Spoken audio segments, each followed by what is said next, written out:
मी 100% नगरसेवक होणारच आहे, मी 100% नगरसेवक होणारच आहे आणि मी कामच करणार आहे. तिथे हेडलाईन असणार आहे साहेब तुमच्या चॅनलमध्ये की दारुण पराभव एखाद्या व्यक्तीचा होणार आहे. फक्त त्यांचं एकच लय मोठं काम आहे, ते महापौर होते, पण महापौर असल्यामुळं त्यांनी फक्त आमच्या संत तुकाराम नगरमध्ये निवडणुकीमध्ये दारूचाच महापौर चालू केलेला आहे तिथे. म्हणजे एवढा दारूचा महापौर चालू आहे आत्ता ह्या निवडणुकीमध्ये. आमच्या इथले मतदार फक्त आंघोळच करायचे राहिले. तर राजेश वाबळे हे निष्ठावंत शिवसैनिक म्हणून ओळखले जातात गेली अनेक वर्षांपासून. राजेश वाबळेंना इतर कोणत्या पक्षांची ऑफर नव्हती? संत तुकाराम नगर प्रभागामध्ये साहेब मी 9 कोटीची विकास कामं केल्यात. आज 4ही नगरसेवक जे विद्यमान आहेत, माजी नगरसेवक आहेत, एकही सांगू शकत नाही की त्यांनी कामं किती केल्यात. ह्या आता 2025-26 ही निवडणूक लढवत असताना तुम्ही स्वतः तर उमेदवार आहातच, पण सोबत तुमच्या सौभाग्यवतीसुद्धा निवडणुकीच्या मैदानामध्ये आहे. का असं का नियोजन केलं? 6 वेळा निवडणूक लढलेली, 35 वर्ष नगरसेवक आहेत आणि आता 7व्यांदा त्यांना ज्येष्ठ असल्यामुळे त्यांना बिनविरोध निवडणूक करायची होती. अशा व्यक्तीच्या विरोधात की ज्यांनी 35 वर्ष नेतृत्व केलं आहे, जे तुमच्या विरोधात उमेदवार आहेत ते धनदांडगी आहेत, तर त्यांना राजेश वाबळे कशा पद्धतीने सामोरे जाणार, ही निवडणूक कशी जिंकण्यासाठी प्रयत्न करायचे? जरी आमचे माझे विरोधक जरी महापौर होते आणि जे 35 वर्ष जरी नगरसेवक होते साहेब, काहीच विकास केला नाही. म्हणजे ते संत तुकाराम नगरमध्ये कधी फिरकत नाही, त्यांच्याकडे फक्त 2 ठिकाणी गर्दी असते. लोकांनी कामं तर एकही नगरसेवकांनी कामं केली नाहीत, पण आमच्या इथून ज्यांना निवडून दिलं ते नगरसेवक फिरकलेच नाही. त्यांची नावं तरी आठवत आहेत का लोकांना? नमस्कार, मी लक्ष्मण. आपण पाहताय आपला आवाज. आपला आवाजमध्ये आपलं मनपूर्वक स्वागत. आपला आवाज न्यूज नेटवर्कचा विशेष कार्यक्रम माझा प्रभाग माझे विजन, या कार्यक्रमाच्या माध्यमातून आपण वेगवेगळ्या प्रभागातील वेगवेगळ्या उमेदवारांचे आपल्या प्रभागाप्रती असलेले व्हिजन त्या ठिकाणी समजून घेण्याचा प्रयत्न करतोय. अगदी याच पद्धतीने पिंपरी चिंचवड महानगरपालिकेच्या सगळ्यात महत्त्वाचा प्रभाग म्हणजेच प्रभाग क्रमांक 20 आणि याच प्रभाग क्रमांक 20चे शिवसेनेचे अधिकृत उमेदवार राजेशजी वाबळे यांच्यासोबत आपण बातचीत करणार आहोत. त्यांच्यासोबत बातचीत करत असताना समजून घेणार आहे की त्यांच्या प्रभागासाठीचं व्हिजन नेमकं काय आहे. सर्वप्रथम वाबळे साहेब, आपला आवाजमध्ये मनापासून स्वागत. धन्यवाद. खरं तर सर्वांत आधी आपला परिचय आमच्या प्रेक्षकांसाठी. मी राजेश वाबळे शिवसेना पक्षाचा महानगर प्रमुख म्हणून काम करतोय. पिंपरी चिंचवड शहराची पूर्ण जबाबदारी माझ्याकडे आहे. त्याचबरोबर संत तुकाराम नगर प्रभागामध्ये मी शिवसेनेचा सर्वसाधारणमधून एक उमेदवार पण आहे. खरं तर ही पिंपरी चिंचवड महानगरपालिकेची निवडणूक तब्बल 8 ते 9 वर्षांनंतर होती आहे. हो, म्हणजे 2017ला झाली, त्याच्यानंतर आता 25-26 मध्ये होती आहे. बरोबर. काय प्लॅनिंग केलेलं आहे, कशा पद्धतीने तुम्ही या निवडणुकीला सामोरे जाणार आहात? साहेब, संत तुकाराम नगरमध्ये गेल्या अनेक वर्षापासून मी हरिओम प्रतिष्ठानच्या माध्यमातून काम करतोय. शिवसेनेचा मी विभाग प्रमुख होतो, नंतर पिंपरी विधानसभेचा प्रमुख होतो, त्यानंतर मी उपजिल्हा प्रमुख होतो आणि त्याच्यानंतर मी आता महानगर प्रमुख म्हणून काम करतोय. ह्या विविध पदावरती मी काम केलं आहे आणि काम करत असताना संत तुकाराम नगरमध्ये माझी बऱ्याच दिवसापासून म्हणजे सोशल वर्क चांगल्या प्रमाणात आहे माझं तिथे. माझी कामंही आहेत साहेब. मी माझ्या निवडणुकीमध्ये आत्तापर्यंत माझा 3दा पराभव झाला. म्हणजे माझ्या मिसेसचा या एकदा झाला 2007 पासून. मी त्यावेळेचे सत्तारूढ पक्ष नेते आणि माजी महापौर योगेश भल साहेबांच्या विरुद्ध मी निवडणुकीला उभा राहिलो होतो 2007 सालापासून. आणि 2012ला माझी मिसेस होती. सर्वसाधारण महिलेमधून 2चा प्रभाग होता 2012ला. त्यावेळेस माझी मिसेस वैशाली वाबळे निवडणूक लढवली आणि 17च्या निवडणुकीमध्ये मी OBCमधून निवडणूक लढवलेली होती. म्हणजे आम्ही 3 निवडणुका लढल्यात. 2दा मी लढल्यात, एकदा माझ्या मिसेसने निवडणूक लढली. प्रभागामध्ये साहेब आमचा म्हणजे आत्तापर्यंतचा जरी इतिहास असला संत तुकाराम नगरमध्ये की आमच्या समोरच्या बलाढ्य यांची विजयाची मालिका चालू आहे आणि आमची पराजयाची मालिका चालू आहे. आम्ही 3दा पराजित झालो आहे. पण सगळ्यात महत्त्व सांगायचं की त्यांचा जरी 6 वेळा विजय झाला असला आणि आमचा जरी 3 वेळा पराभव झाला असेल तर संत तुकाराम नगर प्रभागामध्ये ते नगरसेवक असताना, महापौर असताना त्यांनी जी काहीच विकास कामं केली नाही साहेब. आज मला सांगण्यामध्ये म्हणजे संत तुकाराम नगर प्रभागातल्या सगळं मतदारांना माहिती आहे आणि आज सगळ्या प्रेक्षकांनाही सांगण्यामध्ये मला आनंद वाटतोय की साहेब मी निवडणुकीमध्ये जरी प्रत्येक वेळेस पराभव झाला माझा, तरी मी लोकांची साथ कधीच सोडलेली नाही. तत्कालीन मुख्यमंत्री एकनाथजी शिंदे साहेबांच्या माध्यमातून मी संत तुकाराम नगर प्रभागामध्ये साहेब मी 9 कोटीची विकास कामं केल्यात. आज 4ही नगरसेवक जे विद्यमान आहेत, माजी नगरसेवक आहेत, एकही सांगू शकत नाही की त्यांनी कामं किती केल्यात ह्या 8 वर्षामध्ये. ह्या आत्ताच्याच जर लागोपाठ 3 वर्षाचं जर आपण पाहिलं तर 3 वर्षामध्ये मी 9 कोटीची विकास कामे केल्यात. संत तुकाराम नगर प्रभागामध्ये, संत तुकाराम नगरमध्ये सगळ्या गल्ल्याबोळीमधील रस्ते म्हणजे साईबाबा मंदिरापासून तर तुकाराम महाराजांच्या पुतळ्यापर्यंतच्या म्हणजे सर्व मेन रोड, सगळ्या गल्ल्याबोळ्या. आणि साहेब महत्त्वाचं म्हणजे आमच्या संत तुकाराम नगरमध्ये ड्रेनेजच्या समस्या भरपूर आहेत. तिथल्या सगळ्या मोठमोठ्या मी PWDच्या माध्यमातून तत्कालीन मुख्यमंत्री एकनाथ शिंदे साहेब आणि आमचे शिवसेना उपनेते खासदार महासंसदरत्न खासदार श्रीरंगप्पा बारणे साहेबांच्या माध्यमातून संत तुकाराम नगरमध्ये मी 9 कोटीची विकास कामे केली. ड्रेनेज लाईन मी बदलल्या, सिमेंट कॉन्क्रीटचे रस्ते मी केले. आणि जशा पद्धतीने आपण आपल्या स्वतःच्या घराचं काम चालू करतो की ज्यावेळेस आपण आपल्या घराचं काम चालू करतो त्यावेळेस तो प्रत्येक मालक घराचं काम चालू असताना तिथे दिवसभर कामगारांच्या बरोबर उभा राहत होतो. तसाच हा राजेश वाबळे लोकांचा जनसेवक म्हणून काम करतोय. सकाळपासून संध्याकाळपर्यंत साहेब मी स्वतः तिथे उभा राहिलो, उन्हामध्ये उभा राहिलो आणि सगळे कामं सिमेंट कॉन्क्रीटची मी समक्ष उभा राहून करून घेतली. त्यामुळे 4ही नगरसेवकांना सांगता येणार नाही की त्यांनी कामं केलं, ते तर जाऊन द्यावं साहेब. आत्ताच्या ह्या 8 वर्षाच्या कालावधीमध्ये बऱ्याचशा लोकांना माहिती आहे की बाबा हे उमेदवार जे आत्ता जे म्हणजे उमेदवार आहेत, माजी नगरसेवक आहेत, म्हणजे माझीच म्हणावं लागेल त्यांना तिथे की म्हणजे आत्ताच चालू असल्यामुळे विद्यमान म्हणता नाही येणार कारण त्यांचा कालावधी संपलेला आहे.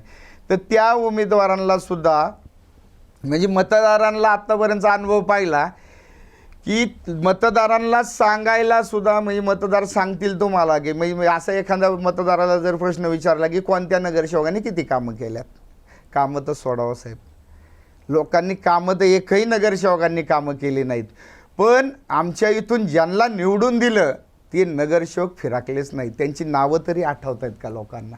अशा पद्धतीची संत तुकाराम नगरमधली रचना आहे तिथे. आणि मी गेल्या भरपूर दिवसापासून माझं शिवसेनेचं कार्यालय पहिल्यापासून चालू होतं. आता बांधकाम चालू असल्यामुळे काही दिवस माझं कार्यालय बंद आहे तिथे. नूतनीकरणाचं काम चालू आहे माझं तिथे. आणि कामं करत असताना की सगळे नागरिक माझ्याकडे येतात. महिलांसाठी आम्ही बऱ्याचशा योजना राबवलेल्या आहेत शासनाच्या. आता आम्ही नवीन आहे ना आमच्या शिवसेनेच्या वतीनं धर्मवीर आनंद दिघे साहेब म्हणजे धर्मवीर आनंद दिघे साहेबांच्या नावाने आम्ही एक नागरी सहायता कक्ष चालू करतो आहे.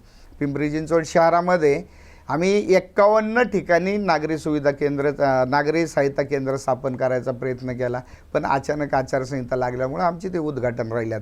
त्या नागरी सहायता केंद्राच्या माध्यमातून राज्य शासनाच्या, केंद्र शासनाच्या, महानगरपालिकेच्या जेवढ्या योजना आहेत साहेब, लोकांसाठी, सर्वसामान्य नागरिकांसाठी गव्हर्नमेंटच्या खूप योजना आहेत. म्हणजे 4,500 ते 5,000 योजना आहेत. आम्ही ते एक शिवसेनेच्या वतीनं सॉफ्टवेअर बनवलेलं आहे. त्या सॉफ्टवेअरमध्ये मतदारांची माहिती टाकली, नागरिकांची माहिती टाकली की तो आधार कार्डचा नंबर त्याच्यामध्ये टाकला की त्याला त्याच्या वयानुसार, त्याच्या कास्टनुसार, त्याच्या व्यवसायानुसार त्याला महाराष्ट्र शासनाच्या, केंद्र शासनाच्या आणि महानगरपालिकेच्या किती योजना लागू होतात त्याचा सगळी पूर्ण प्रिंटआउटच निघते. म्हणजे आम्ही 4,000 ते 5,000 योजना मतदारांना देऊ शकतो. अशा पद्धतीने आम्ही पुढचं कामसुद्धा नियोजन केलं. खरं तर वाबळे साहेब आपल्याला त्याच मुद्द्याकडे यायचं आहे, कारण की आपल्या कार्यक्रमाचं नावच आहे की माझा प्रभाग माझे विजन. आजही तुमचा जो प्रभाग क्रमांक 20 आहे तिथे नेमक्या कोणकोणत्या समस्या आहेत, कोणत्या अडीअडचणी आहेत, त्या प्रभागातल्या नागरिकांना आजही कोणत्या समस्यांना सामोरं जावं लागतं आहे, कोणत्या मुद्द्यांना त्या ठिकाणी झगडावं लागतं आहे, आणि ते प्रश्न, त्या अडीअडचणी, त्या समस्या सोडविण्यासाठी राजेश वाबळे जर निवडून आले तर पिंपरी चिंचवड महानगरपालिकेच्या माध्यमातून त्या ठिकाणी कसे प्रयत्न करणार आहेत, त्यांचं विजन काय साहेब? संत तुकाराम नगरमध्ये समस्यांचा आगारच बनलेला आहे. एवढ्या समस्या आहेत संत तुकाराम नगरमध्ये. प्रत्येक घरामध्ये ड्रेनेज लाईन चोकोप आहेत. साहेब तो मैला बाहेर येतोय इथपर्यंत अवस्था आहे. म्हणजे असं कोणताही भाग असा नाही की तिथे ड्रेनेजची समस्या नाही आहे. काय झालं, आमच्या इथे ड्रेनेज लाईन लोक बदलत आहेत. महानगरपालिकेचे अधिकारी टेंडर काढत आहेत, ड्रेनेज लाईन बदलत आहेत. नगरसेवक येत आहेत, त्यांच्या पद्धतीने ठेकेदारांशी बोलत आहेत, भेटत आहेत. त्यांचं काय जो कार्यक्रम आहे तो त्यांचा चालू राहतो तिथे. आणि ठेकेदाराच्या माध्यमातून म्हणजे अधिकाऱ्यांचाही वचक राहिलेला नाही तिथे. ते लोक काय करतात साहेब, ड्रेनेजची मोठी समस्या आहे आणि ड्रेनेजचं जर एखादं टेंडर निघालं तर त्यांनी काय करायला पाहिजे की बाबा ड्रेनेजची लाईन करत असताना ड्रेनेजच्यामध्ये शेड्यूल वीमध्ये त्याचे सर्व डिटेल्स असतात की बाबा कशा पद्धतीने काम करायचं, किती व्यासची पाईपलाईन टाकायची, ह्या सगळ्या ड्रेनेज लाईन चेंबर कसे बसवायचे आहेत. तर हे लोक काय करतात, शॉर्टकटमध्ये कामं करतात.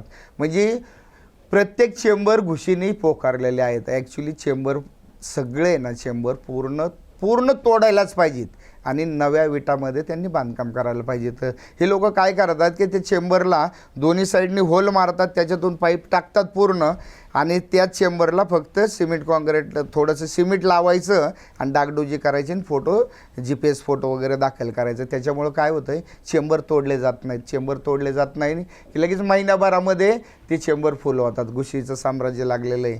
त्यामुळे चेंबर बांधले गेले पाहिजे होते तिथे, ते बांधले जात नाही. मागच्या आठवड्यात मी डेप्युटी शेख साहेबांकडे बोलून घेतलं. शेख साहेबांना संत तुकाराम नगरमध्ये सगळ्या मी गल्ल्याबोळांमध्ये डेप्युटी जे अधिकारी आहेत, डेप्युटी इंजिनियर आहेत, शेख साहेबांना मी स्वतः सगळीकडे त्यांच्या जीला वगैरे प्रत्येक गल्ल्याबोळामध्ये घेऊन गेलो. त्यांना साहेब मी सगळे परत चेंबर तोडायला लावले, त्यांना तोडायला लावले. आता माझ्या जागेवर जर दुसरा सामाजिक कार्य करत असता की त्यांनी पहिलं प्रेसला दिलं असतं, फोटो काढले असते, सोशल मीडियाला दाखवलं असतं किंवा काहीतरी सेटलमेंट केली असती. साहेब मी एक असा माणूस आहे की माझी काम करायची पद्धत खूप वेगळी. मी अधिकाऱ्यांना सांगतो की साहेब हे तुमच्या ठेकेदाराने हे काम चुकीचं केलं आहे. त्यांना साहेब मी 2-3 वेळा मुदत देत असतो, 1 महिन्याची मी मुदत देत असतो की बाबा तुम्ही काम चुकीचं केलं, काम चांगलं करा, नाही तर मी याच्यावरती ॲक्शन घेईल, मी आयुक्तांकरेन, मेल करेल किंवा मी तक्रार करेल तिथे. मी अशा पद्धतीने काम केलं. त्यांना सगळ्या ड्रेनेज लाईन दाखवल्या, सगळे चेंबर तोडायला लावले, नवीन विटामध्ये परत चेंबर बांधायला लागले. त्याच्यानंतर मी खासदार साहेबांच्या निधीमधून, एकनाथ शिंदे साहेबांच्या निधीमधून मी सिमेंट कॉन्क्रीटची त्याच्यावरती रस्ता करून घेतला तिथे. म्हणजे एक ड्रेनेजची समस्या खूप आहे आमच्या एरियामध्ये. सगळ्यात महत्त्वाचं की आमच्या इथं पाण्याचा प्रॉब्लेम खूप आहे साहेब. जरी आमचे माझे विरोधक जरी महापौर होते आणि जे 35 वर्ष जरी नगरसेवक होते साहेब, काहीच विकास केला नाही. म्हणजे ते संत तुकाराम नगरमध्ये कधी फिरकतं नाही. त्यांच्याकडे फक्त 2 ठिकाणी गर्दी असते. एक सलूनला जातात, ते सलूनच्या दुकानामध्ये जातात, त्यावेळेस सगळे नागरिक बाहेर बसतात, कामं होत पण नाहीत साहेब त्यांच्या तिथे लोकांची.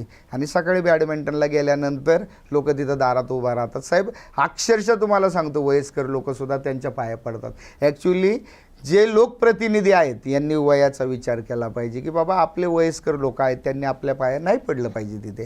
म्हणजे अशा पद्धतीचं काम आहे. कामाच्या बाबतीमध्ये त्यांचं एकही काम नाही. फक्त त्यांचं एकच लय मोठं काम आहे, ते महापौर होते. पण महापौर असल्यामुळं त्यांनी फक्त आमच्या संत तुकाराम नगरमध्ये निवडणुकीमध्ये दारूचाच महापौर चालू केलेला आहे तिथे.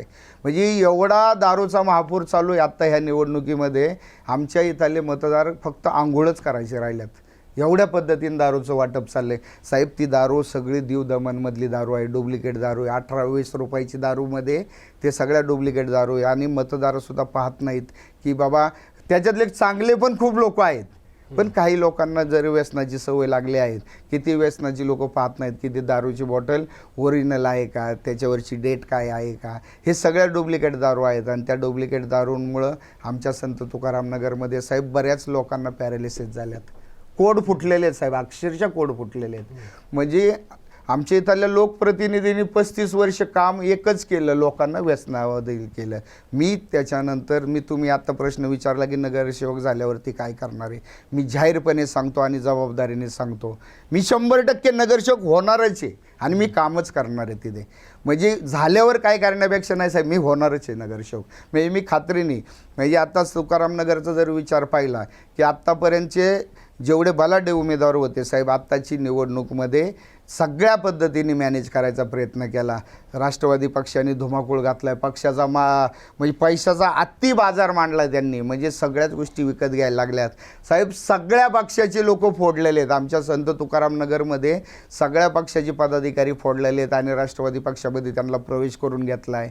संत तुकाराम नगरला नाही आवडलं साहेब हे. म्हणजे पहिल्यांदाच असं घडतं की बाबा त्यांची जरी 7वी टर्म असली की पहिल्यांदाच संत तुकाराम नगरमध्ये असं झालं की मतदारांनी ही निवडणूक हातात घेतलेली. आमचे शिवसेनेचे उमेदवार सगळे गरीब आहेत आणि सर्वसामान्य पद्धतीचे आहेत. आमच्याकडे 4ही उमेदवार तोलामोलाचे आहेत साहेब. आमच्या स्वीटीताई मलातपुरी ओपन महिलामधून काम करत आहेत, त्यांच्या बचत गटाच्या माध्यमातून खूप कामं आहेत. आमचे विनोद वाघमारे जे आहेत ते महात्मा फुले नगरमध्ये काम करत आहेत की झोपडपट्टीमध्ये त्यांनी चांगले लोकांची कामं केलेले आहेत. म्हणजे आमचा एक चांगला स्ट्रॉंग उमेदवार आहे. आणि ॲक्च्युली काय झालं की ह्या निवडणुकीमध्ये भाजप शिवसेनेची युती होणार होती आणि त्या युतीमध्ये आम्हाला महिलांसाठी एक जागा सोडली होती आणि त्याच्यामुळं महिला ओबीसी महिला माझ्या मिसेसला उमेदवारी जाहीर झाली होती. म्हणजे फायनल झालेली होती आणि त्याबाबत आम्ही पत्रकही छापलेले होते भाजप शिवसेना युतीचे. पण अचानक युती तुटली आणि सगळ्या पक्षांनी म्हणजे मोठमोठ्या लोकांनी सगळ्या लोकांनी माघार घेतली, निवडणुकीमध्ये बाय देण्याचा प्रयत्न केला. पण माझं साहेब एक तत्त्व आहे माझं की मी पदासाठी आयुष्यात माझ्या काम केलं नाही. माझा आदर्श अण्णा हजारे आहेत, माझा आदर्श मेघा पाटकर आहेत आणि मेघा पाटकर अण्णा हजारे आत्तापर्यंत आपण पाहिलं की आमदार नव्हते, नगरसेवक नव्हते, खासदार नव्हते. जर सामाजिक क्षेत्रामध्ये जर काम करायचं असेल तर आमदार होणं, नगरसेवक होणं, खासदार होणं गरजेचं नाही आहे साहेब. काम स्वतःच्या मनगटावरती आपण कामं करू शकतो. तिथं फक्त एकच होतं साहेब की पद नसल्यामुळं काय होतं की एखाद्या गरिबाचं आपल्याकडे काम आलं किंवा रस्त्याची एखाद्याने सांगितलं समस्या आहे किंवा ड्रेनेजची सांगितली, आमची इथं पाण्याचा पण भरपूर प्रॉब्लेम आहे तिथे, की ती समस्या सांगितली की आमच्याकडे पद नसल्यामुळे साहेब आम्हाला 1 महिन्याचं जे काम आम्ही 1 महिन्यामध्ये करायला पाहिजे तर आम्हाला 3-4 महिने जातात. फक्त अवधी लागतो आणि त्या अवधीसाठी खरंच नगरसेवक पदाची गरज आहे म्हणून मी निवडणुकीमध्ये उभा आहे. आणि आत्ता पाहिलं की राष्ट्रवादी पक्षाने बिनविरोध करायचा प्रयत्न केला होता. खरं तर वाबळे साहेब, तुम्ही सामाजिक क्षेत्रामध्ये काम करत असताना तुमच्या कार्याचा आलेख हा फार उंच आहे. पण आपल्याला या निवडणुकीच्या निमित्तानं हे जाणून घ्यायचं आहे की निवडणूक आली म्हणजे केवळ नळ, पाणी, गटार, रस्ते इथपर्यंतच विकास कामं मर्यादित नसतात. तर याच्याही पलीकडे जाऊन जर आपण समृद्ध विचार केला तर आपल्या प्रभागासाठी आपण खूप काही करू शकतो. आणि तुम्ही ज्या प्रभागातून नेतृत्व करण्यासाठी पुढे आलेला आहात तो प्रभाग क्रमांक 20. या प्रभाग क्रमांक 20 मध्ये वेगवेगळ्या मोठ्या मोठ्या संस्था सुद्धा आहेत. शिक्षण संस्था आहेत, आरोग्य संस्था आहेत, त्या ठिकाणी फायर ब्रिगेडचं मोठं ऑफिस सुद्धा आहे, अनेक विद्यार्थी त्या ठिकाणी वास्तव्यास आहेत. मग ह्या सगळ्या गोष्टींचा जर विचार केला तर प्रभागातील जनतेसाठी, विद्यार्थ्यांसाठी, नागरिकांसाठी आवश्यक त्या सगळ्या सुविधा तिथे उपलब्ध आहेत का? त्या दृष्टिकोनातून विकास कामं झाली आहेत का की आजही नाही? आणि जर नसतील तर ते करण्यासाठी वाबळे साहेबांचा प्रयत्न काय असेल? मी तमाम मतदार बंधू भगिनींना सांगू शकतो की आत्ताचं जे कामाचं आहे ॲक्च्युली वायसेम हॉस्पिटलमध्ये साहेब खूप गर्दी असते, त्याच्यामध्ये सुद्धा लक्ष घालावं लागेल. मेन सगळ्यात महत्त्वाचा प्रश्न म्हणजे लोकांच्या आरोग्याचा प्रश्न आहे आणि त्या आरोग्यासाठी आम्ही कामं करणार आहे. तिथे ट्रॅफिकची जास्त समस्या आहे आमची इथे आणि टपऱ्यांमुळं खूप ट्रॅफिक वगैरे होतं आहे साहेब तिथे. त्यामुळं आम्हाला एक तर टपरी नगरच म्हटलं जातं आमच्या एरियामध्ये आणि त्यामुळे त्या रिलेटेड आम्ही काम करू. बऱ्याचशा डी.वाय. पाटील सारख्या संस्था आहेत, शिक्षणासाठी बाहेरून मुलं येतात, बऱ्याचशा अडचणी आहेत. आणि तुकारामनगरमध्ये उघड्यावरती दारू पिण्याचं प्रमाण भरपूर आहे. त्यामुळे आम्ही ह्या सगळ्या ज्या गोष्टी आहेत तुकारामनगरमध्ये ट्रॅफिकच्या समस्यावरती काम करणार आहे. महिलांसाठी स्वयंरोजगार साहेब आम्ही महाराष्ट्र शासनाच्या आणि केंद्र शासनाच्या खूप मोठ्या योजना आणणार आहे तिथे, त्यावरती आमचं काम चालू आहे. आणि सगळ्यात महत्त्वाचं आम्हाला नेरविसनी पिढी घडवायची आम्हाला तिथे, लोकांना अडीअडचणीला आम्ही धावून जाणार आहे तिथे. आणि अशा पद्धतीने मग एक संत तुकारामनगरमध्ये म्हणजे आमच्या प्रभागाचं नाव जरी संत तुकारामनगर असलं तर आतमधून खूप परिस्थिती, बेकार परिस्थिती चाललेली आहे. त्यामुळं संत तुकाराम महाराजांच्या नावाला आम्हाला जपायचं आहे आणि संत तुकाराम महाराजांचं जसं नाव आहे प्रभागाला त्या पद्धतीनेच आम्हाला लोकांना धार्मिकमध्ये सुद्धा उतरायचं आहे. सगळ्या क्षेत्रामध्ये, क्रीडामध्ये असू द्या, सगळ्या क्षेत्रामध्ये, सामाजिक क्षेत्रामध्ये असू द्या, आम्हाला लोकांना त्यासाठी चांगल्या पद्धतीने काम करायचं आहे. आणि सगळ्यात महत्त्वाचं माझ्या महिला भगिनींना बचत गटाच्या माध्यमातून असून बरेचसे फॅमिली साहेब सर्वसामान्य लोक आहेत, त्यांना काहीतरी महिला उद्योग करून देण्याचं आमचं मेन महत्त्वाचं टार्गेट आहे की महिलांसाठी काहीतरी उद्योग चालू करायचे आहेत. तरुणांसाठी बऱ्याच ठिकाणी बरेचसे तरुण शिकलेले आहेत, त्यांना नोकरी नाही आहेत, त्यांना पण आपल्याला नोकरी महोत्सवाच्या माध्यमातून किंवा काहीतरी शासनाच्या माध्यमातून त्यांना बऱ्याचशा स्कीम आहेत स्वयंरोजगार चालू करण्यासाठी. त्या योजना आम्ही आणणार आहे तिथे आणि मी कायम त्यांच्यासाठी कार्यरत राहणार आहे. खरं तर बऱ्याच गोष्टी तुम्ही त्या ठिकाणी प्रभागाच्या विकासासाठी तुमच्या डोळ्यासमोर ठेवलेल्या आहेत. मला हे जाणून घ्यायचं आहे की राजेश वाबळे गेली 3 निवडणुका लढवत आहेत, निवडणुकीला सामोरे जात आहेत. 2007 असेल, 12 असेल, 17 असेल. बरोबर. आता 2025-26 ही निवडणूक लढवत असताना तुम्ही स्वतः तर उमेदवार आहातच, पण सोबत तुमच्या सौभाग्यवती सुद्धा निवडणुकीच्या मैदानामध्ये आहेत. असं का नियोजन केलं? साहेब काय झालं की भाजप आणि शिवसेना आम्ही मित्रपक्ष पहिल्यापासून नॅचरल युती आहे आमची आणि त्या युतीमध्ये वाटाघाटीमध्ये आता मी महानगर प्रमुख असल्यामुळं त्या वाटाघाटीमधले बरेचसे मुद्दे मला माहिती तिथे. खासदार साहेबांनी बऱ्याचशा बैठका झाल्या होत्या. सुरुवातीला 30, 22, 15 तुम्ही ते सगळे चॅनलवाल्यांनी पण ते आकडे डिक्लेअर केले होते की त्या जागांची आमची बोलणी चालू होती आणि बोलणी चालू होती त्यावेळेस प्रभाग क्रमांक 20मध्ये ओबीसी महिला म्हणून माझ्या मिसेसला एक भाजपमध्ये सगळे चांगले मोठमोठे पदाधिकारी होते आणि उमेदवार चांगले तगडे असल्यामुळं त्यांनी काय केलं की ओबीसी महिलांचा आमच्यासाठी जागा सोडली आणि ओबीसी महिलांची जागा सोडली त्यामुळं माझ्या मिसेसचा मी अर्ज भरला आणि खासदार साहेबांनी सांगितलं होतं की बाबा माझा फोन आला की उरलेल्या युतीमध्ये आपलं ठरलं की जेवढ्या सीटं मिळतील तेवढेच AB फॉर्म द्यायचे तिथे. पण काय झालं की 12:30 वाजता पत्रकार परिषद होती. हे तुमच्या चॅनलवाल्यांनी सुद्धा बातमी लावली होती की युती फायनल झालेली आहे. मी माझ्या बऱ्याचशा चॅनलमध्ये बाईटमध्ये पण सांगितलं होतं की युती फायनल होणारच आहे, आम्ही नैसर्गिक मित्र आहेत. त्यामुळं त्या युतीमध्ये जागा सुटल्यामुळं मी माझ्या मिसेसचा फॉर्म भरला. नाईलाजाने ॲक्च्युअली मला जेंट्समध्येच उभा राहायची इच्छा होती, परंतु महिलाला जागा भेटली आणि महायुतीमध्ये असल्यामुळं आणि बरेच वर्ष साहेब आमची म्हणजे मी जसे 3 निवडणुका लढलो आहे तर त्या 3ही निवडणुकीमध्ये अशी कधी चांगली संधी नव्हती आली आणि भाजप मित्रपक्षाचं सुद्धा चांगलं काम होतं आणि त्या माध्यमातून मग ओबीसी महिलांची जागा भेटली. मी मिसेसचा अर्ज दाखल केला. पण रिॲलिटीमध्ये सांगतो आता मिसेसचा अर्ज भरला की माझ्यासमोरचे जी बलाढ्य उमेदवार आहेत त्यांनी सगळ्या पक्षाच्या उमेदवारांना मॅनेज केलं. सगळीकडे म्हणजे बलाढ्य उमेदवार उभाच राहून नाही दिले तिथे आणि एक साध्या कार्यकर्त्याला ज्याला राजकीय अनुभव नसलेल्या अशा उमेदवाराला त्यांनी उमेदवारी दिली आणि उमेदवारी भाजपनी त्या उमेदवाराला दिली आणि हे सगळ्या साहेब म्हणजे भाजप आणि राष्ट्रवादीने एकामेकाच्या विरुद्ध कच्चे उमेदवार दिले आणि निवडणूक बिनविरोध करायचा प्रयत्न केला त्यांनी तिथे. आणि साहेब ही लक्षात माझ्या गोष्ट आली की बाबा आमच्या प्रभागामधली जसं भोसरीमध्ये बऱ्याच ठिकाणी बिनविरोध झालेले आहेत त्या पद्धतीने आता यांनी 6 वेळा निवडणूक लढलेली, 35 वर्षे नगरसेवक आहेत आणि आता 7व्यांदा त्यांना ज्येष्ठ असल्यामुळे त्यांना बिनविरोध निवडणूक करायची होती. पण मी मागेही माझ्या 2007 साली मी ह्याच गोष्टीमुळं मी राजकारणात आलो. त्यावेळेसही बिनविरोधचं चाललं होतं त्यांचं आणि त्यावेळेस मी बोलता म्हटलं की यार बिनविरोध निवडणूक म्हणजे लोकशाहीचा गळाच दाबला जातो आहे तिथे.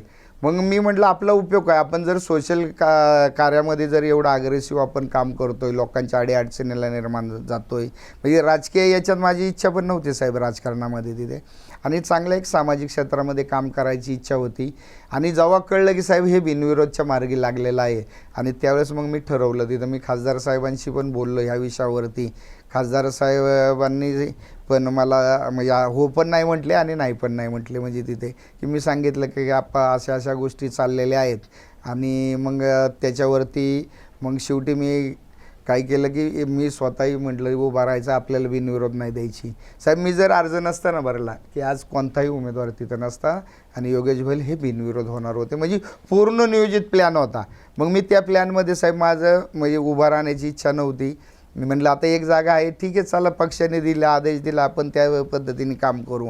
आणि जेव्हा ह्या पद्धतीने मध्ये चालू झालं की लोकशाहीचा गळा दाबायचा प्रयत्न केला आणि लोकांनाही ती नाही आवडलेलं तिथं की बाबा लोकांना जर चुरत झाली तर लोक समाधानी राहतात की बाबा निवडणुका ज्या झाल्या त्या पारदर्शकपणे झाल्या पाहिजे, एकतर्फी निवडणुका नको आहेत. आणि मग ते बिनविरोधचा जर त्यांचा प्लॅन चालला होता की मग मी उभा राहिलो. साहेब मी पहिल्यांदा पूर्ण राजकारण खेळलो. माझा फॉर्म भरला तरी मी कुठंही सोशल मीडियावरती टाकलं नाही, छाननी झाली तरी टाकलं नाही तिथे. खरं तर आणि वाबळे चिन्ह साहेब- भेटलं आणि नंतर माझं पत्रक टाकून साहेब मी आज 10-12 दिवस जे झाल्या 10-12 दिवसामध्ये पूर्ण राष्ट्रवादी पॅनलला मी पूर्ण घाम फोडलाय साहेब तिथे. तुमच्याकडे बोलण्यासारखे भरपूर मुद्दे आहेत, पण मला एका महत्त्वाच्या मुद्द्याकडे वळायचं आहे की तुम्ही काही वेळापासून बोलतायत की बिनविरोध करण्याचा प्रयत्न त्या ठिकाणी केला. आता निवडणुका लागलेल्या आहेत, त्यांच्यासमोर तुम्ही आहात. खरं तर तुमचे विरोधक जे आहेत ते राष्ट्रवादी काँग्रेस पक्षाचे या पिंपरी चिंचवड शहराचे शहराध्यक्ष आहेत. या शहराचं त्यांनी महापौर पदसुद्धा त्या ठिकाणी भूषवलेलं आहे. हो. तुम्हीच सांगतायत की 30 ते 35 वर्ष त्यांनी तुमच्या त्या प्रभाग क्रमांक 20 मधून नेतृत्व केलंय, नगरसेवक म्हणून पालिकेमध्ये काम करत आहेत. पण अशा व्यक्तीच्या विरोधात की ज्यांनी 35 वर्ष नेतृत्व केलंय, जे तुमच्या विरोधात उमेदवार आहेत ते धनदांडगी आहेत, तर त्यांना राजेश वाबळे कशा पद्धतीने सामोरे जाणार, ही निवडणूक कशी जिंकण्यासाठी प्रयत्न करणार? साहेब मी माझ्या कामाच्या जोरावरती माझ्या आत्तापर्यंत जेवढी समाजसेवा मी केलेली आहे आणि लोकांच्या अडीअडचणीला मी पहिल्यापासून धावत गेलेलो आहे. विकास कामं मी बरेचसे केलेले आहे आणि मी कामाच्या जोरावरती साहेब 100% याच्यामध्ये बाजी मारणार आहे. आणि पिंपरी चिंचवडमध्ये साहेब मी इतिहास केलेला आहे, रचला आहे. आता तो फक्त 16 तारखेला बाहेर येणार आहे तिथे. आणि 1001% साहेब तुम्हाला सांगतो माझे चारही उमेदवार चांगल्या मताने निवडून येणार आहेत. आणि 100% सांगतो साहेब, म्हणजे विश्वासाने आणि जबाबदारीने सांगतो साहेब, ही निवडणूक मी कोणालाही सोपी ठेवलेली नाही. खरं तर राजेश वाबळे हे निष्ठावंत शिवसैनिक म्हणून ओळखले जातात गेली अनेक वर्षांपासून. राजेश वाबळेंना इतर कोणत्या पक्षांची ऑफर नव्हती? साहेब मी पहिल्यापासून आहे ना, माझ्यासाठी नगरसेवक पद आणि निवडणुका सर्वस्व नाही साहेब. मी कामाला प्राधान्य देतो. आणि आत्तापर्यंत जर इतिहास पाहिला की कामाला प्राधान्य द्यायचं, म्हणजे कोणतं पद असू किंवा नसू हे माझ्यासाठी काही नाही साहेब. मी आजही लोकांना, बऱ्याच जणांना मी माझे काम करत चालू असताना सांगतोय की नगरसेवक पद, ह्या नगरसेवक पद टार्गेट ठेवायचं आणि एखादं व्हिजिटिंग कार्ड पुरतं काम करायचं हे माझ्या तत्वात नाही आहे. म्हणजे नगरसेवक नसतानासुद्धा साहेब आपण कामं करू शकतात. म्हणजे मी आत्ताच्या सगळ्या तरुण पिढींना एक संदेश देऊ शकतो तुमच्या चॅनलच्या माध्यमातून की तुम्ही चांगलं सोशल वर्क करा, तुम्ही चांगलं काम करा, लोकांच्या अडीअडचणीला जावा तुम्ही तिथे. तुम्हाला नगरसेवक नसतानाही सुद्धा तुम्ही कायद्याच्या चौकटीमध्ये महानगरपालिकेकडनं तुम्ही निधी घेऊ शकता, म्हणजे कामं करून घेऊ शकता, जनसंवादमध्ये तुम्ही जाऊ शकता. म्हणजे बरेचसे शासनाने बऱ्याचशा योजना लागून दिलेल्या आहेत. म्हणजे तुम्ही जनता दरबारामध्ये जाऊ शकतात, शासनाच्याही बऱ्याचशा तुम्ही योजना आणू शकतात. त्यामुळं मी माझ्या संत तुकाराम नगरमधल्या सर्व तरुण पिढींना सांगतो की तुम्ही तुमचं सोशल वर्क करा आणि राजकारणामध्ये जरी एखाद्याला कोणाला उतरायचं असेल कामाच्या जोरावर तुम्ही उतरू शकता आणि यायला पाहिजे. चांगली पिढी राजकारणात यायला पाहिजे. बाबळेचा एक महत्त्वाचा प्रश्न विचारायचा की ही निवडणूक तुम्ही तर लढवत आहात, विजयाचा विश्वासही तुम्ही त्या ठिकाणी व्यक्त केलेला आहे. जर तुम्हाला तुमच्या प्रभाग क्रमांक 20च्या जनतेनं पालिकेमध्ये जाण्याची संधी दिली, नगरसेवक म्हणून तुम्ही त्या ठिकाणी निवडून गेलात, तर असं कोणतं काम आहे तुमच्या प्रभागामधलं की ज्याला तुम्ही प्राधान्य देणार आहात? सगळ्यात महत्त्वाचं की पाण्याचा प्रश्न साहेब. तिथे आमची इथं एक दिवसाआड पाणी येतं, प्रेशर नाही आहे बिलकुल. आणि सध्याचं जर महानगरपालिकेचा जर पूर्ण आपण इतिहास पाहिला पाण्याच्या बाबतीमध्ये की शुद्ध पाणी नाही आहे. त्यामुळं मला लोकांच्या आरोग्याच्या निगडीत असलेला पाण्याचा प्रश्न, ड्रेनेज लाईन आणि सगळ्यात महत्त्वाचं की ट्रॅफिक समस्या, म्हणजे हे महत्त्वाच्या गोष्टी आहेत. आणि लोकांच्या आरोग्यासाठी शिबिरं वगैरे आयोजित करणार आहे. त्यामुळे 100% लोकांच्या मी 24 तास लोकांसाठी काम करणार आहे. आणि साहेब मी तसा उपलब्ध पण असतो तिथं, माझा मोबाईल कधीच बंद नसतो तिथे.